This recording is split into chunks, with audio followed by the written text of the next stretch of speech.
Hello everyone, welcome back to my YouTube channel physics by Aman. So guys, आज हम discuss करेंगे fluids के questions जो कि आपके कॉम्पिटिटिव एग्जाम्स के पॉइंट ऑफ व्यू से बहुत ही ज्यादा इंपॉर्टेंट है। Like NDA, MNS, SSC and railways, इन सब के पॉइंट ऑफ व्यू से ये क्या आपके बहुत ही ज्यादा इंपॉर्टेंट है। ठीक है, सो विदाउट एनी डिले तो शुरू करते हैं हम अपने questions. So let's begin. Our first question is, a force F is applied on a uniform rod of cross section area A and F dash is applied on uniform rod of cross section 3A। तो एक rod का area 3A है आपका और एक rod का uniform cross section का area कितना है आपका A। आपसे क्या पूछा गया है, F और F डैश के बीच का रिलेशन, और गिवन क्या है आपको कि दोनों का प्रेशर क्या है आपका सेम। अब हम सबको पता है कि प्रेशर का फॉर्मूला क्या होता है आपका, फोर्स अपॉन एरिया। अब जो प्रेशर है वो दोनों के लिए क्या सेम है। अच्छा, तो दोनों के लिए F अपॉन ए क्या होगा आपका सेम। तो मैं फर्स्ट केस में प्रेशर लिखता हूं। फर्स्ट केस में प्रेशर कैसे लिखा जाएगा, कितनी फोर्स दे रखी है फर्स्ट केस में F और एरिया A, तो फोर्स अपॉन एरिया, और ये इक्वल है सेकंड केस के प्रेशर से, ये लिखा हुआ है आपका। तो सेकंड केस में आपका फोर्स कितनी है F डैश, एरिया कितना है 3A अपॉन 3A। ठीक है, ये आपको गिवन है कि प्रेशर क्या है आपके सेम, A से A कैंसिल। ठीक है, अब आपको किस चीज की रेशियो पूछी गई है, F अपॉन F डैश। तो ये क्रॉस मल्टीप्लाई करोगे आप तो F डैश यहां पर आ जाएगा, F upon F dash is equals to 1/3। ठीक है, तो आपका करेक्ट आंसर क्या है, करेक्ट आंसर है आपका option A 1/3। Okay, next. 3 containers A, B, C are filled with water as shown in figure। आपके पास 3 कंटेनर है, container A, container B, container C, और तीनों किसके साथ भरा हुआ है, पानी के साथ। आपसे पूछा गया कि इनके बॉटम में, ठीक है, यहां पर इन तीनों के प्रेशर के क्या है। प्रेशर यहां की बात कर लो या फिर यहां पर पूछा गया, सेम ही होंगे दोनों केसेस में। आपसे 1, 2, 3 इन केसेस में क्या पूछे गए, उनके प्रेशर की रेशियो पूछी गई है। ठीक है, ओके। तो हाइड्रोस्टैटिक पैराडॉक्स क्या कहता है कि आपको जो प्रेशर होता है it is equals to rho G H. Rho डे means density, G means acceleration due to gravity, H means height. ठीक है, तो जो आपका प्रेशर है वो कहीं भी शेप और कंटेनर के साइज पे डिपेंड नहीं करता है, वो सिर्फ किस पे डिपेंड करता है, डेंसिटी। क्या तीनों में वाटर फिल्ड है, यस तीनों में वाटर फिल्ड है, दैट मींस तीनों ही जार्स में आपकी डेंसिटी सेम है। क्या है, तीनों की सेम हाइट है बॉटम से, देखो तीनों की हाइट भी क्या है सेम, दैट मींस तीनों का प्रेशर भी क्या है सेम। प्रेशर आपका शेप और साइज पे डिपेंड नहीं करता है जार के। दैट मींस करेक्ट ऑप्शन क्या है आपके, आप 1:1:1। From which of the following is a working of hydraulic machine based on. तो आपकी हाइड्रोलिक मशीन होती हैं, हाइड्रोलिक ब्रेक्स होती हैं, चाहे हाइड्रोलिक लिफ्ट्स होती हैं जो आजकल आपके लगी होती हैं व्हीकल्स में, वो किस पर बेस्ड है, वो सारी की सारी आपकी पास्कल्स लॉ पे बेस्ड हैं। ठीक है, क्योंकि पास्कल्स ने क्या कहा था कि अगर आप किसी भी एक क्लोज्ड कंटेनर में फ्लूइड पर प्रेशर लगाते हो तो वो प्रेशर इक्वली डिस्ट्रीब्यूट होता है उसके हर एक पार्ट पे, उसके इवन की वॉल्स पे भी। तो ये आपके जो हाइड्रोलिक्स जो भी आपके मशीन्स है, यहाँ पे हाइड्रोलिक लिफ्ट कहा जा सकता था, हाइड्रोलिक ब्रेक्स कहा जाता था, तो इन सभी का आंसर एक क्या, पास्कल्स लॉ। ये सभी के सभी पास्कल्स लॉ पे डिपेंड करते हैं, अब उसको ओबे करते हैं।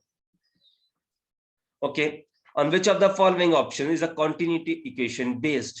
देखो, continuity equation में हम क्या करते हैं कि हमारे पास कोई भी एक पाइप है, ठीक है, जिसका non uniform area of cross section है, मींस वो कहीं से थिक है और कहीं से थिन है।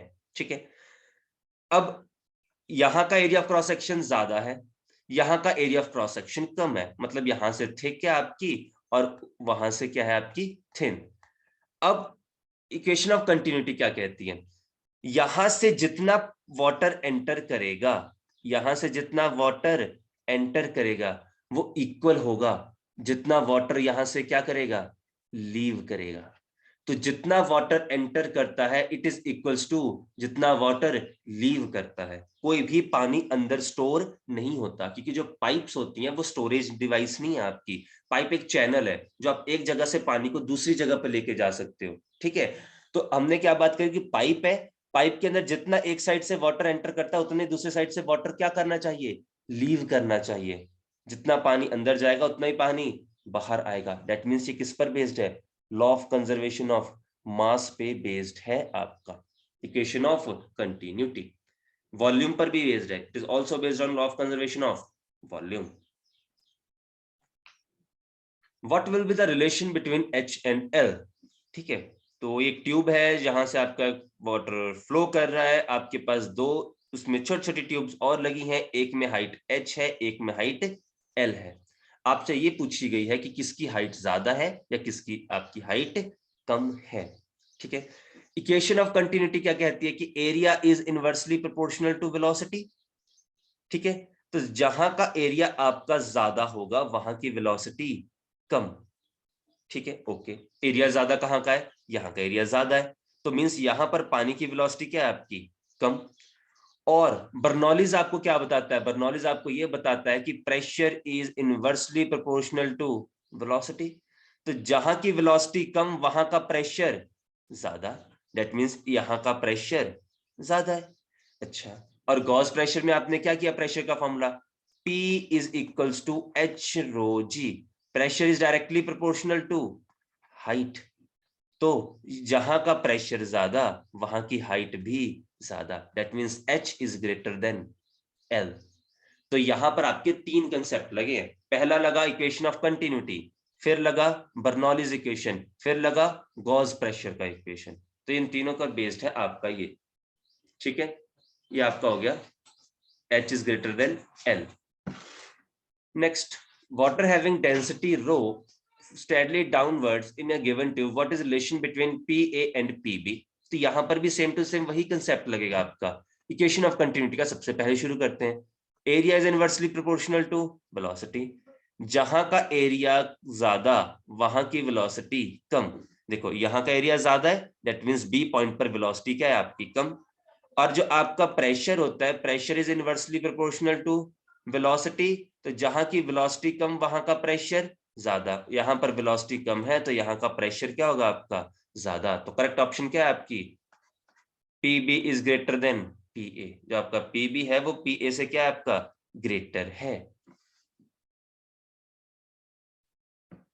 What is the effect of temperature increase on viscosity of liquids and gases? Viscosity, coefficient of viscosity को डिनोट करते हैं ईटा के साथ। तो आपका जो टेम्परेचर के साथ रिलेशन होता है वो डायरेक्टली प्रोपोर्शनल होता है इन केस ऑफ गैसेस, और जो आपका टेम्परेचर के साथ रिलेशन होता है वो इनवर्सली प्रोपोर्शनल होता है इन केस ऑफ लिक्विड्स। तो जो आपकी विस्कोसिटी है वो डायरेक्टली वेरी करती है टेम्परेचर में इन केस ऑफ गैसेस, और इनवर्सली वेरी करती है इन केस ऑफ लिक्विड्स। तो टेम्परेचर इंक्रीज कर रहा है तो विस्कोसिटी इंक्रीज करेगी, किसकी, गैसेस की, increases for gases. Temperature increase कर रहा है तो विस्कोसिटी डिक्रीज करेगी इन केस ऑफ लिक्विड्स। तो करेक्ट ऑप्शन क्या है आपका, ऑप्शन सी। ठीक है, अगर आपको क्वेश्चंस पसंद आ रहे हैं तो प्लीज चैनल को शेयर, लाइक और सब्सक्राइब जरूर करें। Next, on which of these factor air fluid or resistance force acting on a spherical body not depend?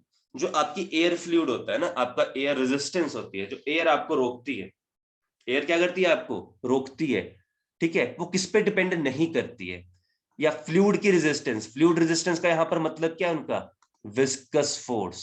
Fluid resistance का उनका मतलब क्या है यहां पर, विस्कस फोर्स। अच्छा, आप सबने स्टोक्स लॉ में पढ़ा होगा कि स्टोक्स लॉ क्या कहता है आपको, विस्कस फोर्स का क्या फॉर्मूला देता है आपको स्टोक्स लॉ, आपको विस्कस फॉर्म का फॉर्मूला देता है F is equals to 6 pi eta R V. ये आपको स्टोक्स लॉ से पता चलता है विस्कस फोर्स का फॉर्मूला। ठीक है, और वही यहां से आपसे पूछा है कि किस पे डिपेंड नहीं करता, रेडियस पे डिपेंड करता है, वेलोसिटी पे डिपेंड करता है, कोएफिशिएंट ऑफ विस्कोसिटी पे डिपेंड करता है, किस पे डिपेंड नहीं कर रहा, डेंसिटी ऑफ बॉडी। तो जो आपकी जो एयर या फ्लूइड की रेजिस्टेंस है वो किस पे डिपेंड नहीं करती, वो आपकी डेंसिटी ऑफ बॉडी पे डिपेंड नहीं करती है।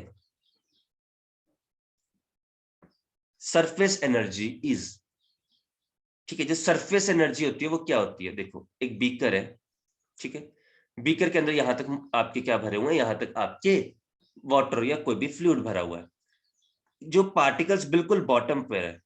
ठीक है, मुझे क्या करना है, इन पार्टिकल्स को सरफेस पर लेके जाना है। तो मुझे क्या करना पड़ेगा, मुझे इन पार्टिकल्स को, जैसे मानो इस पार्टिकल की एनर्जी कितनी है, 10 जूल।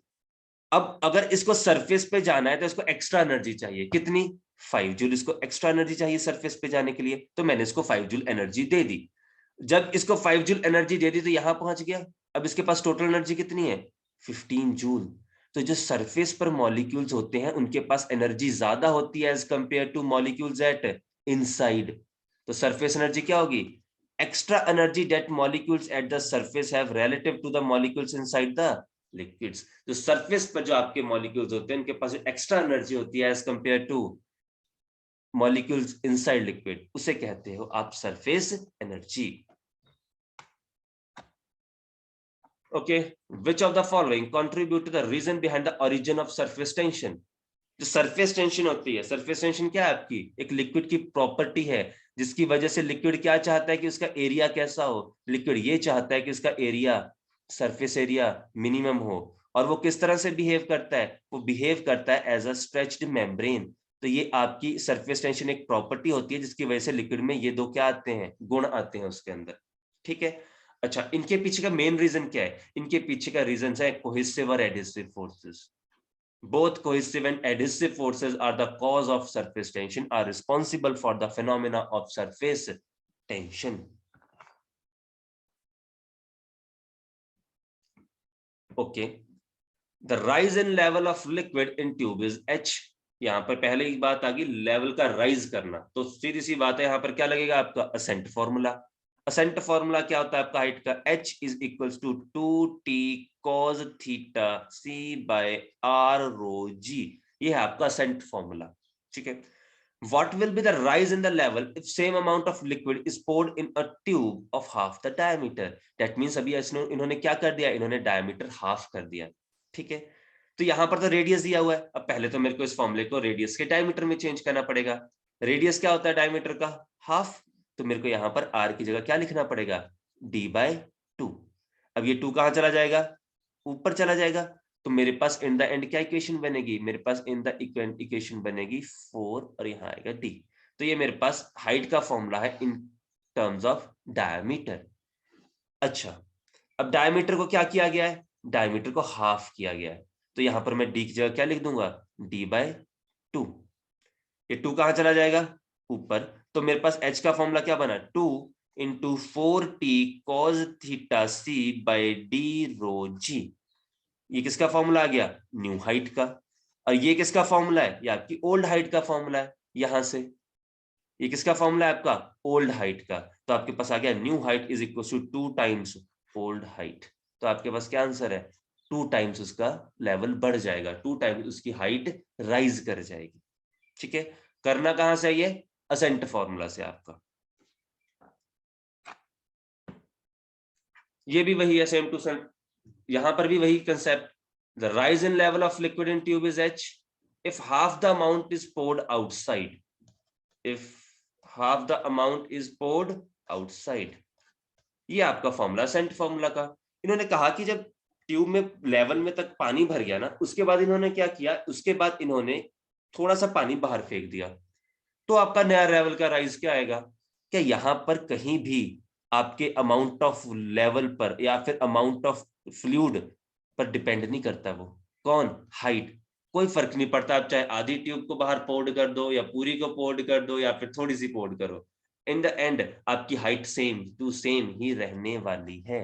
हाइट डजंट चेंजेस, वो क्या रहेगी? वो सेम रहेगी। A force that is caused due to attraction of particles। अच्छा, अट्रैक्शन ऑफ पार्टिकल्स की वजह से जो फोर्स पैदा होती है किसमें? फ्लूइड में, उसे कहते हैं सरफेस टेंशन फोर्स। क्योंकि सरफेस टेंशन किसके ऊपर बेस्ड है या फिर किसके कॉज क्या है? इसका कॉज है आपका कोहेसिव और एडहेसिव फोर्सेस। तो वो है क्या है? वो अट्रैक्टिव फोर्सेस है। That means attraction of particle के कौन रिस्पॉन्सिबल है? सरफेस टेंशन फोर्स रिस्पॉन्सिबल है आपका। ड्रैग फोर्स किस डायरेक्शन में लगती है? ड्रैग फोर्स हमेशा मोशन के ऑपोजिट लगती है। तो ड्रैग फोर्स होती है ना, वो हमेशा क्या लगती है? Opposite to motion. लाइक आपका जो फ्रिक्शन होती है वो भी कैसे लगती है? Opposite to motion. Viscous force कैसे लगती है? Opposite to motion. तो ड्रैग फोर्स भी वही चीज है, वो भी कैसे लगेगी? Opposite to motion. Okay, thank you all of you for watching my video. अगर आपको वीडियो अच्छी लगी हो, क्वेश्चंस अच्छे लगे हो, तो प्लीज शेयर और सब्सक्राइब करें सो दैट आपको मेरी फ्यूचर में भी वीडियोस मिलती रहे। ठीक है, तब तक के लिए सारों का बहुत बहुत धन्यवाद। ठीक है, bye bye all of you.